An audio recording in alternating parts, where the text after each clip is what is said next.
günləri yeni vaxt tapılması məsələsinə aydınlıq gətirəcəyimiz burada. Bəzi testlərdə bu tip məsələlər biz daha çox görürük.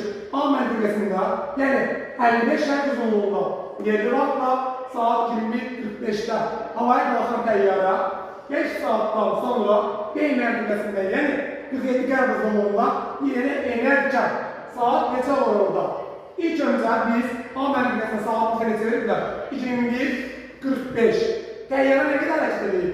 5 saat hərəkət edir. Bizlər necə veririk? 5 saatı.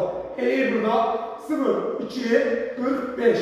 Deməli, bu zaman bizim A məntəqəsində saat neçə olacaq? 02:45. Gəlin görək, A ilə B arasında dərəcə fərqi nə qədərdir?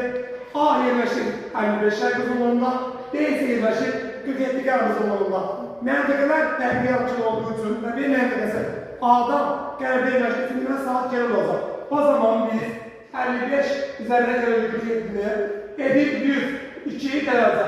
102 dərəcəmiz saata çevirsək, bizim 1 saatımız 15 dərəcə. X saatda 102 dərəcə. X-i buradan tapılır 6 saat 48 dəqiqə. Tapdıq. Deməli, məntəqələr arasında yerli vaxt fərqi 6 saat 48 dəqiqədir. A məntəqəsi T-ilə şərq yerləşdiyi üçün biz A məntəqəsinin yerli vaxtından çıxırıq məntəqələr arasındakı vaxt fərqi 6 saat 48 dəqiqədir. Yəni 02:45-dən çıxırıq biz 6 saat 48 dəqiqədir. Edir 19:57.